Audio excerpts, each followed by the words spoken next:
Prima woke up with a violent jolt. Her head throbbed like it had been beaten with a hammer, and the smell of damp concrete filled her nose.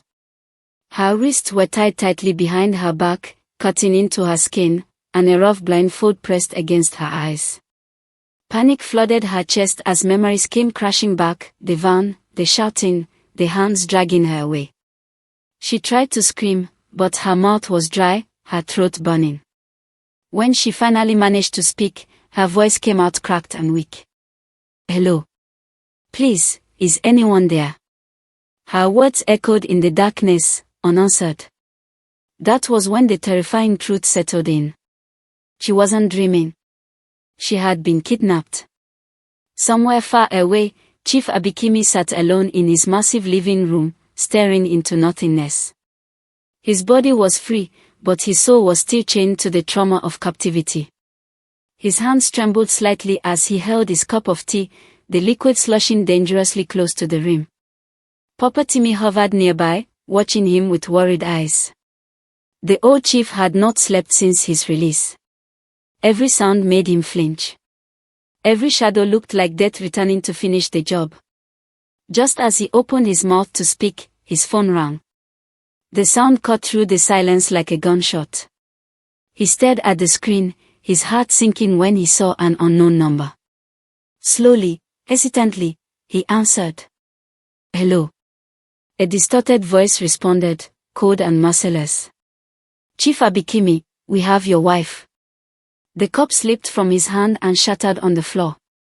His knees buckled, and he collapsed into a chair as if all strength had been drained from his body. "If you ever want to see her alive again," the voice continued, "you will prepare 70 million naira. No police. No tricks. We are watching you." Back in the dark room, Prima was thrown onto the floor like an unwanted object. The blindfold was ripped off her eyes, and for the first time, she saw where she was, a bare, filthy room with cracked walls and a single flickering bulb hanging from the ceiling. One of the kidnappers crouched in front of her, his eyes unreadable behind a mask. "Madam," he said calmly, "life has funny ways of returning favors." Prima's heart dropped into her stomach. She swallowed hard. "Who sent you?" she whispered. The man chuckled. "You already know." The realization hit her like a slap. Tombro. The woman she thought was beneath her. The woman she believed she had outsmarted. Fear unlike anything she had ever known wrapped itself around her chest. For the first time in her life, money could not save her instantly. Power could not protect her. And her carefully planned future with her lover began to crumble like sand slipping through her fingers. That night, Tombro sat comfortably on her bed, her phone glowing softly in the darkness. She listened to Reza's report with a satisfied smile curling at the corners of her lips. Every word felt like sweet music. When the call ended, she exhaled slowly and leaned back, staring at the ceiling. "You wanted him dead," she whispered to herself. "Now you will learn what suffering really means." Priya stood nearby, uneasy, but even he could feel it, there was no stopping Tombro now. The game had moved to its most dangerous stage. And as dawn crept slowly over the city, one thing became painfully clear. This was no longer just about money. It was about revenge, exposure, and survival. Secrets buried deep within the family were clawing their way to the surface. And before the ransom deadline arrived, someone would break. Someone would confess. And someone would pay a price far greater than 70 million naira. Prima had never known fear like this. Not the kind that creeps slowly, but the kind that sits on your chest and refuses to move. Her back ached from the cold floor, her wrist burned from the ropes, and every passing second stretched like punishment. The flickering bulb above her buzzed angrily, throwing shadows that danced like demons on the cracked walls. She tried to pray, but the words wouldn't come. Every prayer she had ever said felt fake now, like a lie returning to punish her. The door creaked open, and two men stepped inside. One of them dropped a phone in front of her and crashed down. "Madam," he said calmly, "your husband will be here soon, if he pays." Prima's heart skipped. He will pay, she said quickly, desperation leaking into her voice. He has the money. He will pay anything. The man smiled behind his mask. Funny, he replied, because last time, you said you had nothing.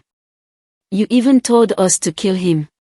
The words echoed in the room like a curse. Prima's face drained of color. There was no running anymore. No pretending. At Chief Abikimi's mansion, chaos had taken over. Lawyers sat stiffly in the living room, phones pressed to their ears. Bank alerts flashed across screens. Papa Timmy moved in circles, muttering prayers under his breath. And in the middle of it all, Chief Abikimi sat quietly, his eyes heavy with something darker than fear, realization. Every detail from the past days replayed in his mind. Prima's calm voice during the ransom call. Her lack of tears. Her strange behavior after his return. A cold thought formed in his chest, sharp and painful. What if my enemy has been sleeping beside me all along? The kidnappers called again. This time, they sent proof. A short video. Chief's hands shook as he watched Prima on the screen, tired, crying, begging. But then the video cut to something else. Her voice. Clear. Confident. Heartless. Kill him. I will pay you extra. The room went silent. Papa Timmy dropped to his knees. One of the lawyers whispered, "My God." Chief Abikimi felt something inside him break, not loudly, but completely. Meanwhile, Tombro stood in front of a mirror, adjusting her hair like she was preparing for a party. Her phone vibrated. A message from Reza, "The video has been sent." She smiled, slow and satisfied.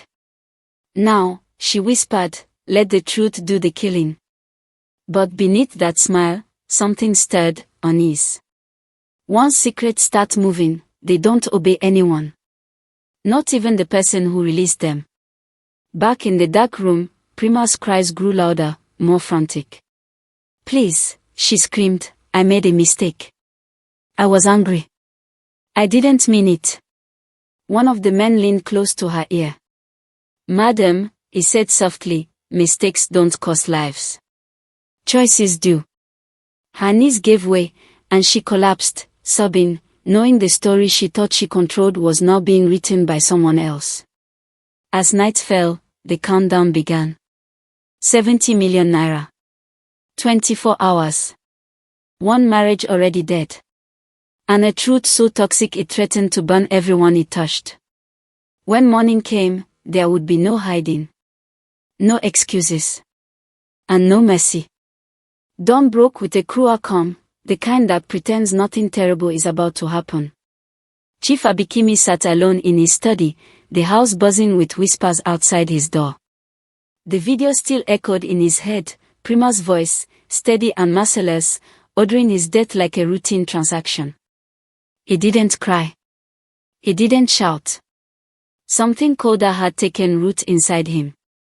When the kidnapper's final message arrived, "Drop the money at the old quarry by noon," he stood up slowly, as if the decision had already been made long before the sun rose. By midday, the quarry breathed danger. Wind howled through broken rocks. Dust hung in the air like warning smoke. A black SUV rolled in and stopped. Chief Abikimi stepped out alone, carrying a worn duffel bag that looked heavier than money. From the shadows, Reza and his men emerged, guns low but ready. "Where's the cash?" Reza asked. Chief placed the bag on the ground and slid it forward. "It's all there," he said calmly. "But before you open it, there's something you need to hear." Reza hesitated. Chief raised his phone and pressed play. Prima's voice filled the quarry again, "Kill him. I'll pay you extra." The men froze. Even criminals have lines, and hers had crossed all of them. "You recorded this?" Reza asked. Chief nodded. "I want her alive," he said. "Alive enough to face what she planned. If you spill her blood, this ends in fire for everyone." The wind carried the words like a curse. A sudden crack split the air. Not a warning shot, a real one. Chaos exploded. Another vehicle roared into the quarry from the opposite end.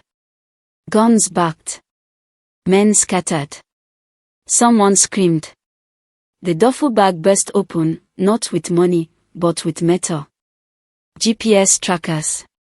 Marked bricks. Evidence. Reza dove for cover, realizing too late they had walked into a trap that wasn't built by the police, but by a man who had nothing left to lose. Miles away, Tombro felt it before she heard it. Her phone buzzed non-stop. Missed calls. Shouting voices. Shots fired at the drop. Her stomach tightened. This wasn't how it was supposed to go.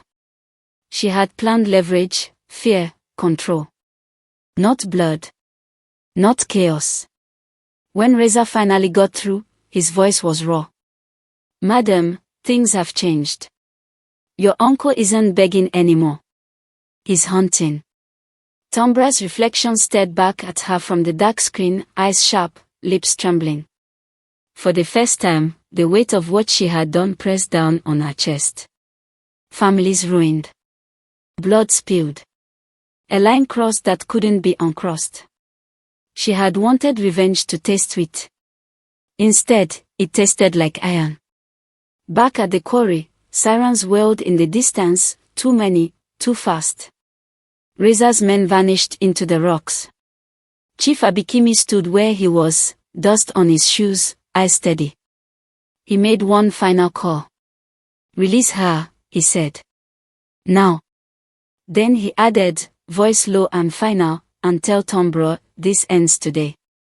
As the sirens closed in, the truth spread faster than the wind. The drop hadn't just turned deadly, it had turned the hunter into the hunted. And everyone who thought they were untouchable felt the ground shift beneath their feet. Prima was thrown out of the van just before sunrise, her designer dress torn, her hair wild, her pride shattered. She hit the dusty roadside hard, coughing and crying as the engine roared away, abandoning her like garbage. For a long moment, she lay there, stunned, staring at the sky as if heaven itself had rejected her. This was not how it was supposed to end. She was meant to be free, rich, untouchable. Instead, she crawled to her feet, bruised and shaking, and flagged down a passing motorcycle, offering money she didn't have just to get home. When Prima arrived at the mansion, the gates were wide open. Police vehicles filled the compound like angry insects. Red and blue lights painted the walls with shame. Her heart dropped into her stomach. Inside, officers were everywhere, taking photographs, collecting statements, sealing rooms.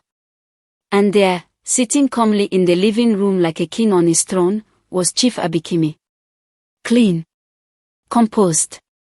Alive. The eyes met, and Prima knew instantly everything had changed. Welcome home, Chief Abikimi said softly. His voice was gentle, but it carried something terrifying. Knowledge. Prima tried to speak, but her mouth betrayed her. I was kidnapped too, she stammered. They released me. Save it, the chief interrupted, raising his hand.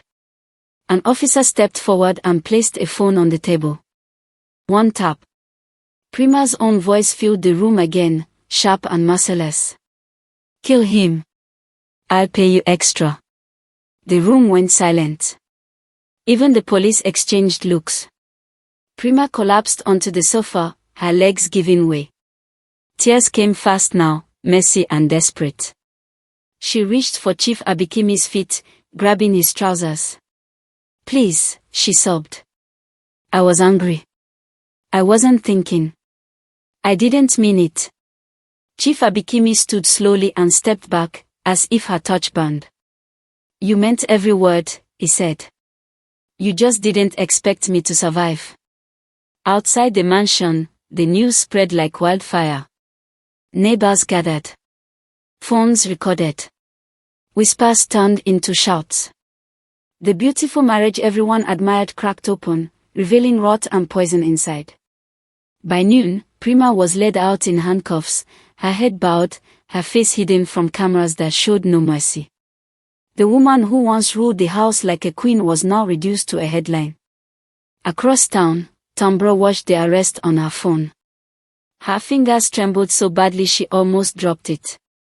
Prima exposed. Police involved. Evidence collected. The walls were closing in. For the first time since the kidnappings began, Tambra couldn't breathe properly. Every siren sounded personal. Every knock felt like judgment. Pri, she whispered to her husband, pacing the room. We need to leave. Now. But Pri didn't answer. He was staring at his own phone, his face drained of color. Tambra, he said slowly, they are asking questions. About the ransom. About bank transfers. About accounts. Her secret account. The 90 million naira. The life of lies. All of it flashed before her eyes like a confession written in fire. That evening, Chief Abikimi made another move, one nobody expected. Instead of hiding, he went public.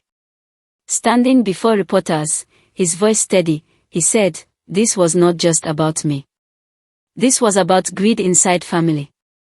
And I will not protect evil because it shares my blood." Those words hit Tambra harder than any slap. Because she finally understood something the elders had warned about long ago. When the truth wakes up, it doesn't knock. It breaks the door. And as night fell, one thing became clear. Episode 12 would not be about money. It would be about justice. The next morning broke with a silence so heavy it felt unnatural. The family compound, once noisy with mourners and visitors, now sat like a crime scene waiting to be examined. No laughter. No gossip. Just fear hanging in the air. Inside the living room, chairs were arranged in a circle, and for the first time since their mother's death, everyone sat facing one another, not as siblings bound by grief, but as suspects tied together by blood. Chief Abikimi arrived last. He walked in slowly, leaning on his walking stick, his eyes sharp despite his age. The room fell silent immediately. Even the ceiling fan seemed to slow down. He did not greet anyone. He did not sit right away. He stood there, scanning faces, faces he had known since childhood, faces that now looked away in shame. "I survived," he began quietly, "not because I am strong, but because God wanted the truth to come out." No one spoke. Tambra's heart hammered violently against her ribs. She could feel sweat crawling down her back. Chief Abikimi finally Saturday, 4 weeks, he continued, "This family has been bleeding money, dignity, and peace. One kidnapping became 2. 2 became 5. And each time, we paid. We suffered. We begged." His eyes locked on Tambra for a brief second, just a second, but it was enough to make her stomach twist. But evil does not stop when you feed it. It grows. One of the elders cleared his throat. "Chief, are you saying one of us is behind this?" Chief Abikimi nodded slowly. "I am not saying. I am certain." Gasps rippled through the room. Tambra forced a weak laugh, clutching her wrapper dramatically. "Uncle, please. We are all victims here. Who would do such a thing to their own blood?" Her voice shook, but she thought she had sold it well. Chief Abikimi raised his hand. "Bring the documents." A police officer stepped forward and placed a brown envelope on the table. Inside were printed bank statements. Transaction histories. Dates. Names. Account numbers. The officer flipped one page toward the family. "Tambra," the officer said calmly, "can you explain why 10 million naira from the first ransom ended up in this account under your name?" The room exploded. "What? No, it can't be. Tambra." Tambra jumped to her feet, screaming. "This is a lie. Someone is trying to frame me." But her legs betrayed her. They shook uncontrollably. Her husband Pri stood up too, but not to defend her. He stepped back. Slowly. Like a man distancing himself from fire. The officer continued, merciless. Over 2 months, a total of 108 million naira passed through accounts linked to you and your husband. After payments to known criminals, 90 million remained. The words landed like gunshots. Tombro turned to Pri, her eyes pleading. Say something. Tell them it's not true. Pri swallowed hard. Tears filled his eyes. I warned you, he whispered. I told you to stop. That was the moment Tombro knew she was alone. Chief Abikimi stood again, his voice trembling now, not with fear, but with pain. My sister carried you for 9 months. This is how you repay her memory. He pointed his stick at Tombro. You did not just kidnap us. You buried this family alive. Tombro collapsed to the floor, wailing, grabbing at the carpet like it could hide her. But there was no hiding left. The police moved in. Cold handcuffs snapped around her wrist. As they pulled her up, she screamed curses, cried prayers, begged forgiveness, all in one breath. Outside, as Tombro was led into the waiting vehicle, cameras flashed. Neighbors watched. The same people she had smiled at. Lied to. Pitied. And as the car door slammed shut, Tombro finally understood the cruelest lesson of all. Revenge is sweet at the beginning. But it always collects interest. The iron doors of the interrogation room slammed shut with a sound that echoed like a death sentence. Tombro sat alone on the cold metal chair, her wrist aching from the handcuffs, her expensive life now reduced to peeling paint, flickering lights, and the smell of fear. Just days ago, she was a queen swimming in stolen wealth. Now, she was a prisoner, waiting for judgment. The silence pressed on her chest until breathing itself felt like punishment. Across the station, in another room, Pri sat hunched over, his head buried in his hands. Sleep had abandoned him for days. Every time he closed his eyes, he saw faces, Blessing crying in darkness, Tari shaking with fear, Chief Abikimi tied to a chair, begging for his life. The money that once glittered in his mind now felt soaked in blood. When the officer placed a recorder on the table and asked him to speak, Pri knew there was no running left. His voice came out broken as he confessed everything, from the first evil idea to the last greedy plan. With every word, his shoulders grew lighter, even as his fate grew heavier. Back at the family compound, the truth spread like wildfire. The same siblings who had hugged Tombro with love now sat in silence, stunned by the depth of her betrayal. Sister Blessing wept uncontrollably, not just for what she suffered, but for the sister she thought she knew. She looked me in the eyes, Blessing cried, and still sold me to kidnappers. The pain in her voice cut deeper than any knife. Chief Abikimi listened quietly as the officers updated him. When they finished, he closed his eyes and whispered a prayer, not for justice, but for strength. Let the law take its course, he said at last. But this family will never be the same. His words carried the weight of prophecy. That night, alone in her cell, Tombro finally understood what she had done. No makeup. No lies. No money to protect her. Just regret pounding her heart like a drum of war. She remembered her mother's voice, her warnings, her prayers. Tombro screamed into the darkness, but the walls did not answer. Greed had promised her everything, and delivered her nothing but chains. Meanwhile, far away, Reza and his gang went into hiding. The same criminals who once laughed with Tombro now cursed her name, knowing she had dragged them into a fire too big to escape. One by one, they would be haunted. One by one, they would fall. As dawn broke, Pri was led away to his own cell, passing briefly by Tombro in the corridor. Their eyes met. No words were spoken. None were needed. Everything that could be said had already destroyed them. And as the sun rose over Warwick, the elder's words rang true once more. When a person digs a pit for others, they often forget how deep it is, until they fall in themselves. The courtroom was packed to the brim. Journalists filled the back rows, their cameras ready like weapons. Villagers whispered in low tones, some shaking their heads, others hungry for scandal. This was no longer just a family matter, it had become a public spectacle. At the center of it all sat Tombra, dressed in a faded brown prison uniform, her once proud posture now bent under the weight of shame. Chains clinked softly around her wrist each time she moved, a cruel reminder that power had finally changed hands. When the judge entered, the room fell silent. The gavel struck once, sharp and final.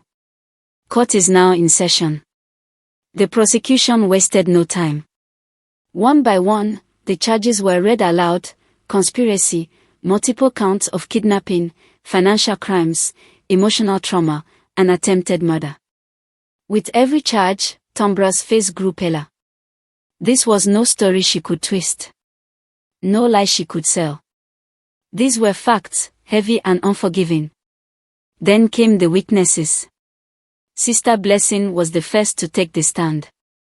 Her voice trembled as she described the dark room, the ropes cutting into her skin, the fear that she would never see daylight again. What hurt the most, she said, tears streaming freely, was knowing my own sister planned it. I trusted her. The courtroom erupted in muffled sobs. Even the judge lowered his eyes. Brother Tari followed. Strong, composed, but broken inside. He spoke of betrayal, of how family was supposed to be a refuge, not a trap. His words landed like stones in Tombra's chest. Then the unexpected happened. Call your next witness, the judge ordered. The prosecutor stood. The state calls. Prima Abikimi. A gasp swept through the courtroom. Prima walked in slowly, dressed in black, her face carefully composed. She looked nothing like the woman who had calmly ordered her husband's death. Tombra's head snapped up, her eyes burning with confusion and fear. This was not part of the plan. This was not supposed to happen. On the stand, Prima tried to play the victim. She spoke of fear, confusion, stress. She claimed she had been manipulated by kidnappers, that she had only said terrible things out of panic. But the prosecutor smiled coldly. Madam, he said, pressing a button. The courtroom speakers crackled, and then Prima's own voice filled the room. Kill him. I'm tired of that old man. I'll pay you extra. Just make sure nobody traces it back to me. The room exploded. Prima screamed. That's not, this is edited. But it was too late. The judge slammed the gavel repeatedly. Order. Order in this court. Chief Abikimi stood slowly from his seat, his voice calm but deadly. For 15 years, I gave you everything, he said, staring straight at Prima. And you paid me back with death. Prima collapsed into her chair, her face drained of blood. Then came the final blow. Pri was called to testify. He didn't look at Tombra when he spoke. His confession poured out like poison leaving a wound. Every detail. Every plan. Every payment. Every lie. When he finally looked at her, his eyes were wet. I was weak, he said. But she was the mind. She was the fire. Tombra screamed. Liar. You planned it with me. But the courtroom had already decided. The judge removed his glasses and spoke words that froze the air.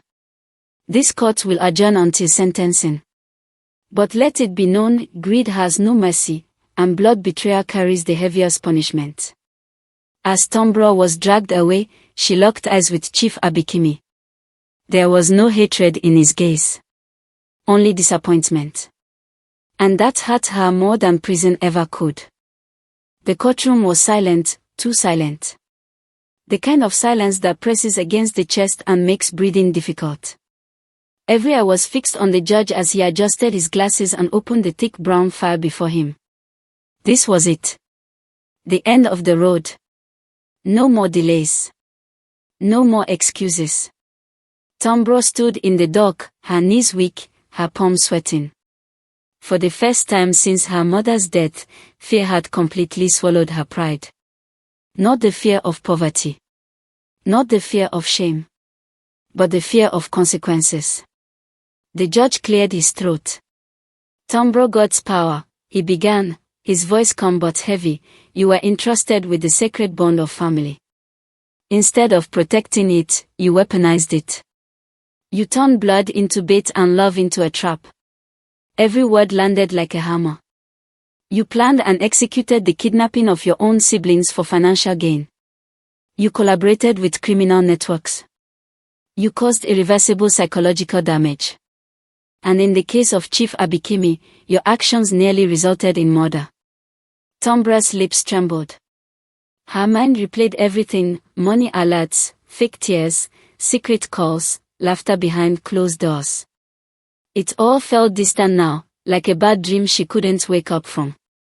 The judge paused, then continued.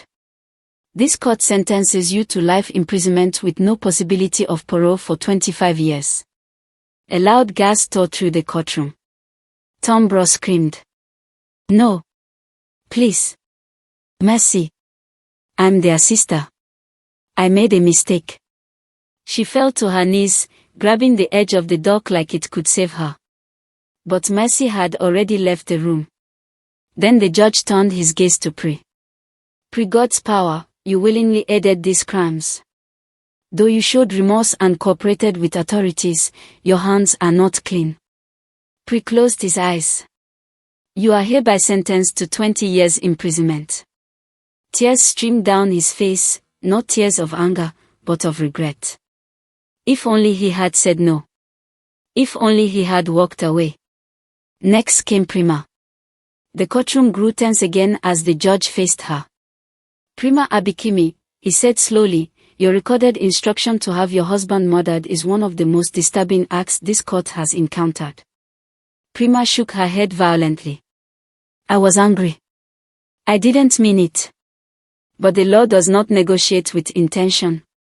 You are sentenced to life imprisonment for conspiracy to commit murder. Prima collapsed, screaming, her carefully built world shattering in seconds. As officers dragged Tombro away, she looked toward her siblings. Sister Blessing couldn't even look at her. Tari turned his face away. The bond that once existed between them was dead, buried deeper than their mother's grave.